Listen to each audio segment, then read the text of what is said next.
합독하고 마지막 절을 합독한 뒤에 하나님의 말씀임을 고백하도록 하겠습니다. 제가 먼저 읽겠습니다.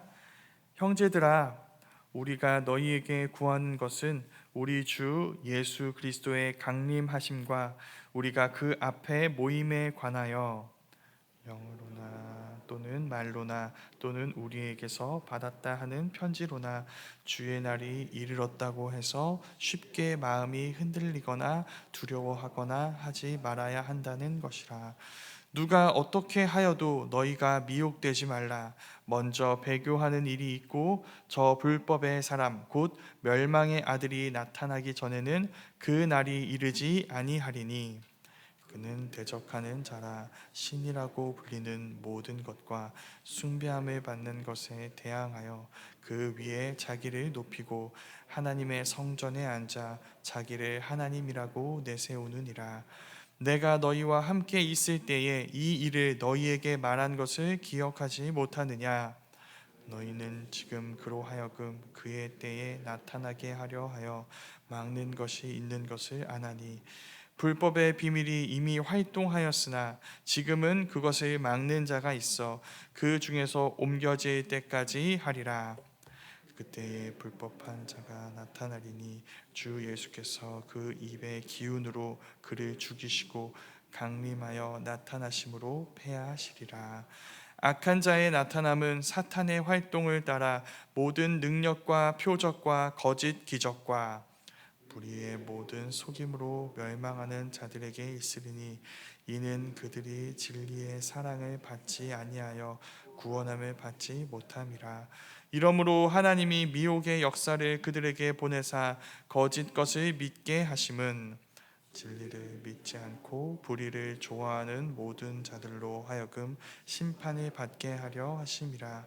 주께서 사랑하시는 형제들아, 우리가 항상 너희에 관하여 마땅히 하나님께 감사할 것은 하나님이 처음부터 너희를 택하사 성령의 거룩하게 하심과 진리를 믿음으로 구원을 받게 하심이니 이를 위하여 우리의 복음으로 너희를 부르사 우리 주 예수 그리스도의 영광을 얻게 하려 하심이니라.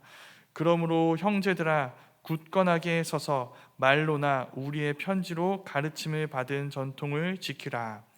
우리 주 예수 그리스도와 우리를 사랑하시고 영원한 위로와 좋은 소망을 은혜로 주신 하나님 우리 아버지께서 함께 읽겠습니다. 너희 마음을 위로하시고 모든 선한 일과 말에 굳건하게 하시기를 원하노라. 아멘. 살아계신 하나님의 말씀입니다. 오늘 우리가 읽은 이 데살로니가후서 2장은 그리스도의 강림, 재림에 대한 말씀입니다. 바울은 이 그리스도의 강림에 대해 이미 데살로니가전서 첫 부분에서부터 이야기했었습니다. 너희의 소망은 그리스도의 재림이다. 거기서 그리스도의 재림은 그렇게 데살로니가 교회의 소망으로 제시되었습니다.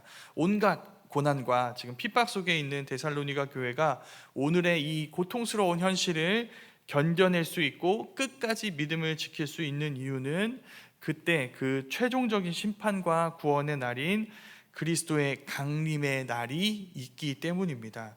그때 그 이야기에 대해 바울은 앞서 데살로니가후서 1장에서 이미 잠깐 이야기를 했습니다. 그리스도께서 오실 것이다. 그래서 지금 데살로니가 교회를 핍박하고 있는 이 모든 둘러싸고 있는 이 악한 자들을 합당하게 의롭게 벌하실 것이다 라고 이야기했습니다. 근데 그 논지로 이 이야기, 그리스도의 재림에 대한 이야기를 끝낼 수가 없는 것입니다. 얼마 전에 디모데가 데살로니가 교회에서 다녀온 후에 바울에게 들려준 이 데살로니가 교회의 문제, 이 재림에 관련된 질문들이 지금 바울의 귀에 들려있기 때문이죠. 데살로니가 전서를 받은 뒤에 데살로니가 교회 성도들은 모두 이렇게 생각했었습니다. 우리는 모두 살아서 다시 오실 주님을 맞이하게 될 것이다. 그 날까지 우리는 죽지 않을 것이다. 근데 어떤 일이 일어난 걸까요? 주님이 오시지 않는 것이죠. 그 재림이 아무리 기다려도 주님의 이 재림의 날이 우리에게 임하지 않는 것입니다. 그러다가 어떤 일이 일어났을까요? 우리 중에 우리와 함께 신앙생활하던 중에 죽음을 맞이하는 믿음 좋은 성도들이 있는 것입니다. 우리 입장에선 이 성도들의 죽음은 어떤 사건인가요?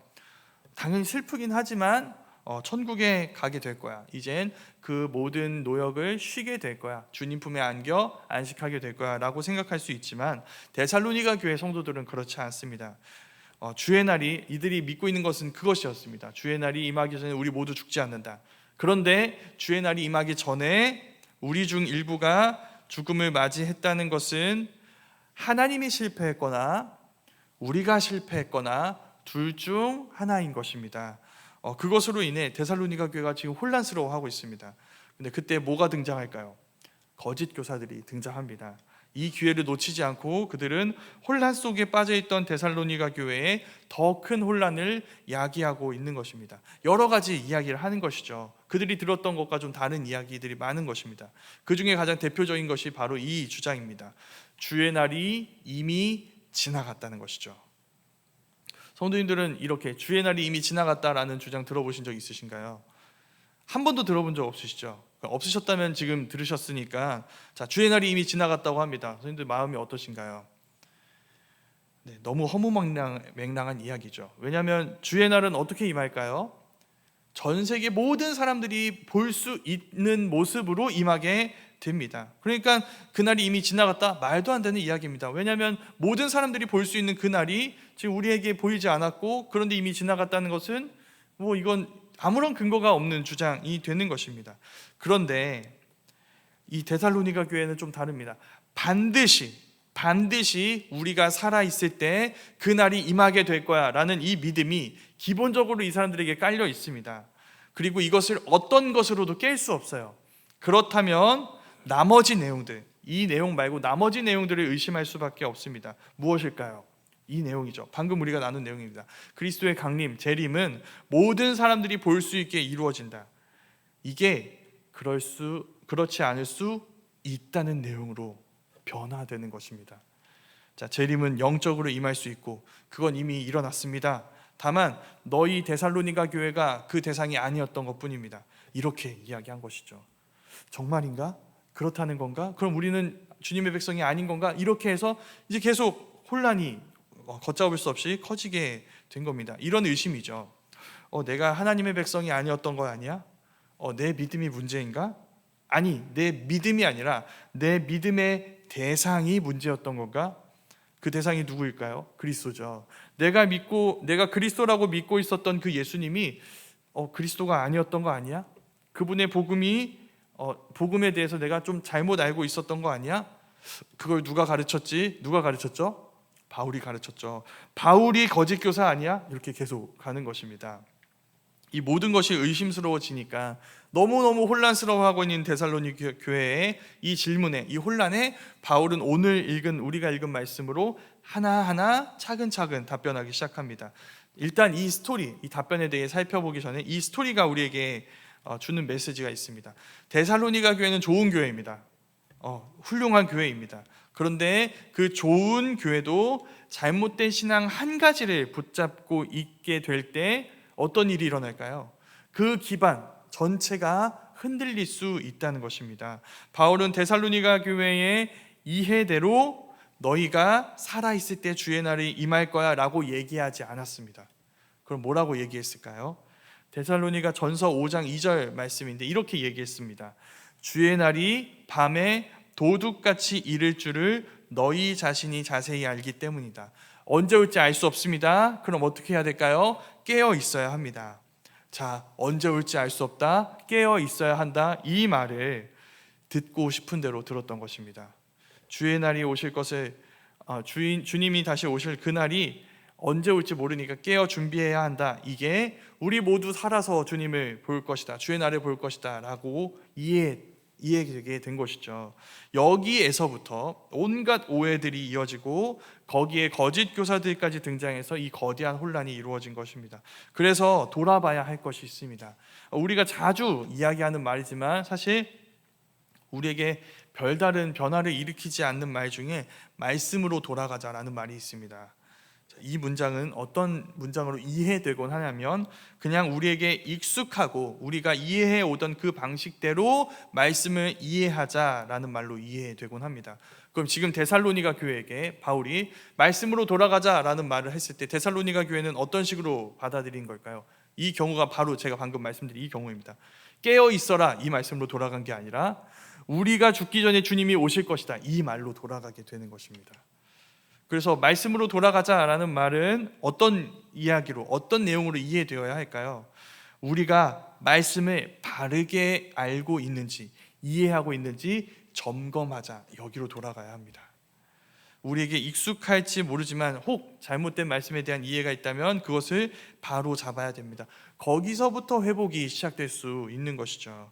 그때 우리를 혼란스럽게 하던 많은 것들이 하나하나 바로 잡히고 그러면서 잃어버린 것들을 우린 되찾게 되는 것입니다. 바울이 지금 그 일을 하고 있습니다.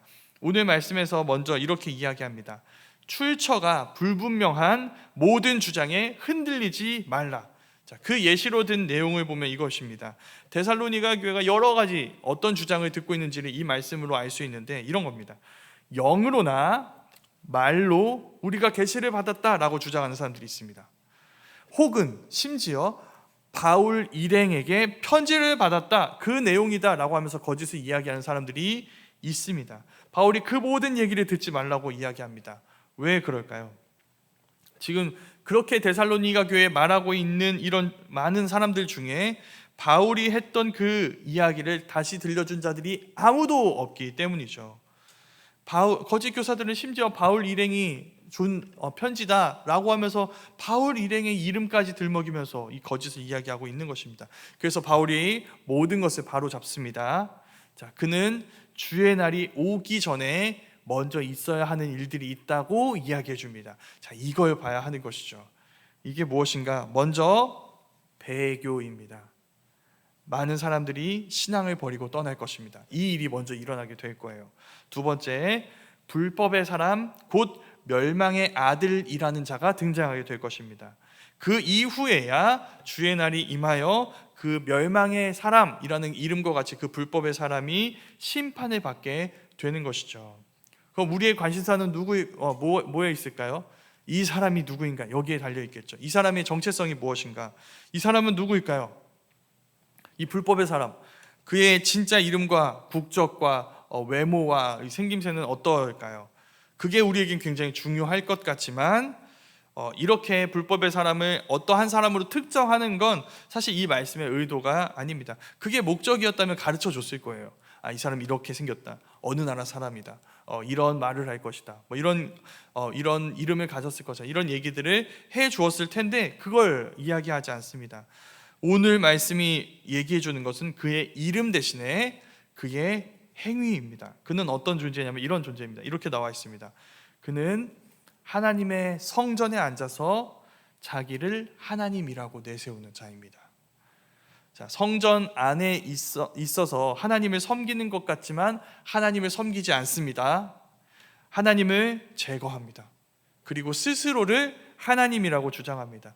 그러니까 성경에 자주 적그리스도라고 등장하는 이 그리스도의 대적, 스스로를 그리스도다 하나님이라고 주장하는 이 사탄의 추종자, 하수인이 바로 이 불법의 사람인 것이죠.